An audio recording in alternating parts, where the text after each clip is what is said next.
You've got a bucket list, right? Things you want to do, places you want to go before you die.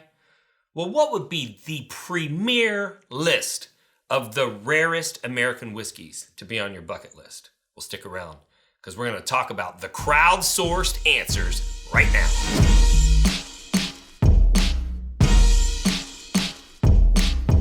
So number one on the list, we have A.H. Hirsch. There's a 16-year, a 20-year, and there is an entire book by Chuck Caldry entitled The Best Bourbon You Will Ever Taste about this whiskey.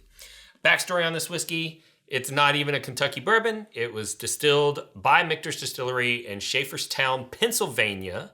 It was commissioned by Adolf Hirsch, and he only had about 400 barrels made, which is actually quite a bit. I think it's quite a bit, being a small NDP myself. But those bottles were not ever bottled by him. They were purchased by Gordon Hugh, who acquired them and had Julian Van Winkle III bottle it up for him in his A.H. Hirsch bottle. The first release was in 1991, and it was a blue wax. They also have had gold foil, black wax, and decanter bottlings of that release. Obviously, there's never going to be any more made. It was they captured lightning in a bottle on accident, 400 barrels, and then it's gone. The brand has since been purchased by Anchor Brewing, and they release a bottling of it that's called A.H. Hirsch, but it is absolutely nothing like the original release. They're just trying to capitalize on the popularity of the brand. But that is one that I truly hope to have the opportunity to try at some point before I die. Number two on the list, and keep in mind, these were crowdsourced from Someone Say Whiskey, was Double Eagle Very Rare. So, Eagle Rare, very popular product. It is aged 10 years. It's one of the last age-dated products from a major Kentucky distillery that's still available at that pricing. But they came up with this idea of having a double Eagle, which just means aged 20 years. So it's aged twice as long as the regular product. They put a ton of money into packaging for this. So it comes in this beautiful crystal decanter. There are two eagles, hence the double eagle. There's an eagle on top. There's an eagle inside the glass. And it comes in this beautiful silver box. It has its own light. And quite honestly, a lot of the money has been put into the packaging. This is another whiskey that I have not had a chance to try.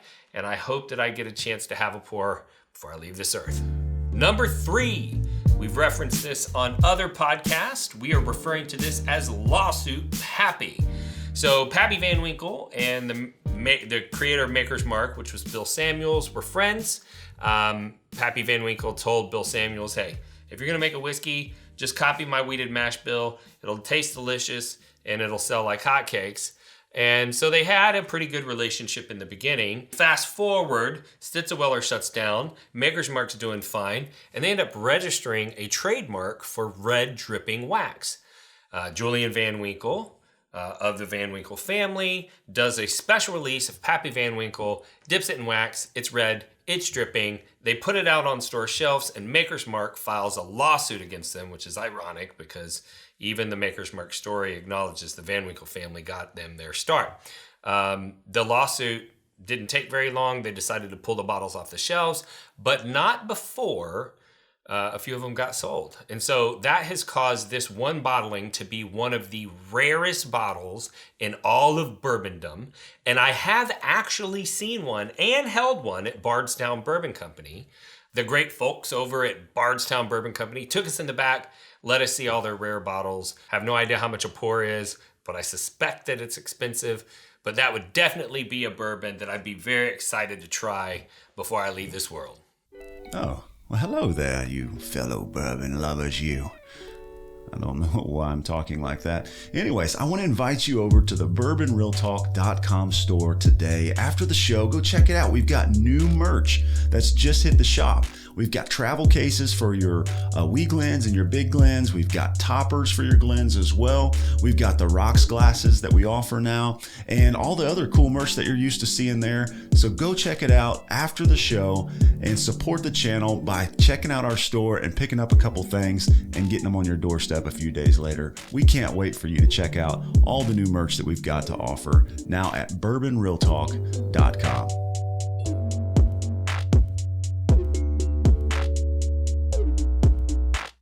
Number 4 on the list, O.F.C. And not just any O.F.C, because I've tried the more recent releases, but 1980, 1982, and 1983 are the ones that I'm specifically interested in. O.F.C. is the original name of the Buffalo Trace Distillery. It's still on the Keystones. If you have ever heard of Bourbon Pompeii, they were doing some renovations at Buffalo Trace. They were digging to add in an elevator shaft. And as they went through the layers of concrete, they found these old copper fermentation tanks. And it turns out that those were the original tanks that the O.F.C. distillery were using.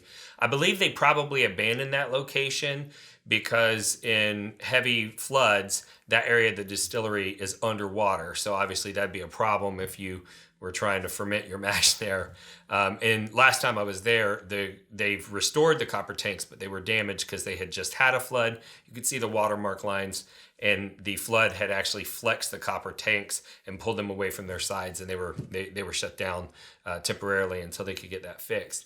Now, the interesting thing about the O.F.C. releases is that there's only been 200 of the 3 years that I'm talking about. 100 bottles from 1980 and 50 bottles in 82 and in 83. All of the bottles were given to charity organizations to raise money. And interestingly enough, this is one of the only ones that's on my list that I have actually had a sip of. Somebody gave me about, a 1/16 of an ounce of 82 O.F.C. And it did not taste at all like the modern releases that I've had. The modern releases are very earthy, musty, tastes a little dirty. The one that I had from 82, and it was totally blind. I got a lot of a blueberry muffin type component on it. So I'd really love to have a proper pour of that and see, okay, was that just a fluke, or is that really what this stuff tastes like? Because it was pretty tasty. Number 5, and the reason why this isn't a bourbon bucket list, but a whiskey bucket list, is because number 5 is a rye, and we're talking about LeNells Red Hook Rye. Drew Colesvane from Willett and Tanya LeNell Smothers in 2007 met up and became friends. And LeNell had a liquor store in Red Hook, New York, which is kind of an unlikely place to build a high-end whiskey store at. My understanding is that neighborhood was a little bit of a higher crime area, and probably not a lot of the local people that lived there were looking for single barrels and rare bottles of whiskey. But because of her commitment and her high level of customer service, over time she built up a very strong following to the point that when business travelers would come through New York City, they would take the trip over to LeNell's just to see what she had. Now keep in mind, all of this stuff is happening before Willett's higher age statement products have, went crazy on the secondary market. And so she ends up working out with Drew to do a single barrel of a rye, and she called it LeNells Red Hook Rye and sold it in her store. And that bottle has become so infamous and worth so much money that she actually had the last few remaining bottles from her release in her personal collection. And she was opening up a new liquor store in a different state, and she was short on capital, and she was able to raise the money she needed to finish the liquor store by selling those bottles. So it's not uncommon to see these bottles for $20,000 a piece. So unfortunately, never had a chance to try this one. And if I ever do get a chance, I'll feel like I've knocked an important one off of my bucket list. Number 6 is more of a category than an actual brand. And what we're talking about is Stitzel Weller Wheated Bourbons. So everybody probably knows what Stitzel Weller is. Stitzel Weller was owned by the Van Winkle family. And after that distillery shut down, Julian Van Winkle had access to some of their higher age stated wheated bourbons, and he was turning those into what we know today as Pappy Van Winkle. Of course, that inventory ended up running out, and they have switched over to using Buffalo Trace distillate now. And so, they've copied the mash bill and all of that stuff, but a lot of people believe that the Stitzel Weller version was a little bit better, a little bit more palatable.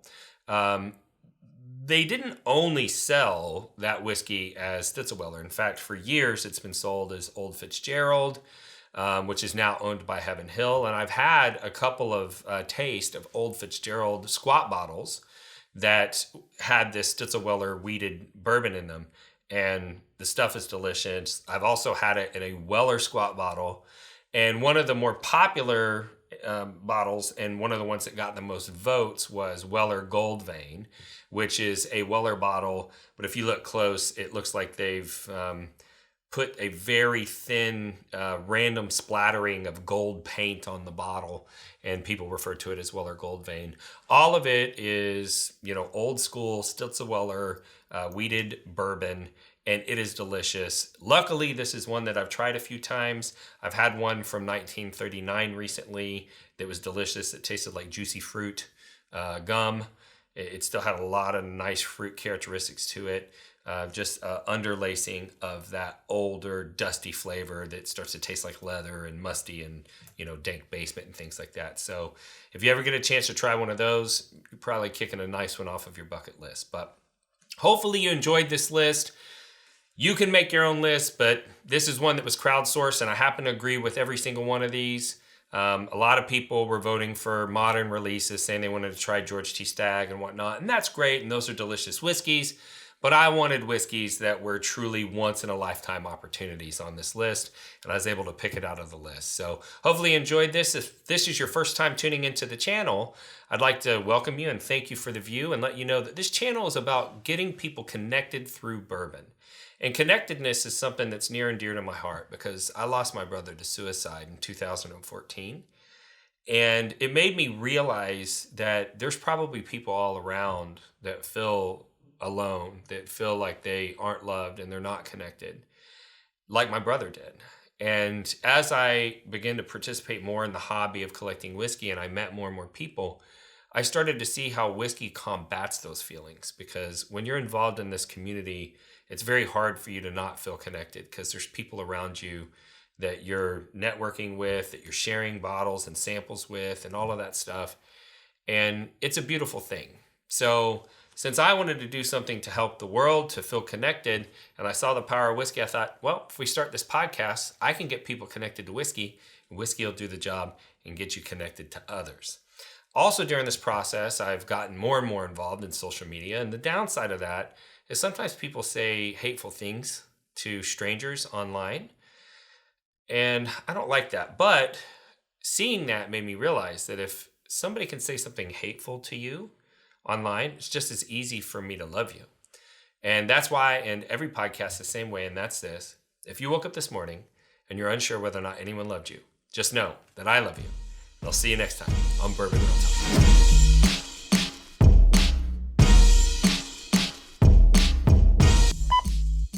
We didn't get any outtakes either. I just saw that. Yeah, we didn't get any outtakes on that last one. We're being too serious. Yeah. We're not drinking. Let's get this shit done. I want to go to lunch. Right. I guess that could be an outtake. Yeah.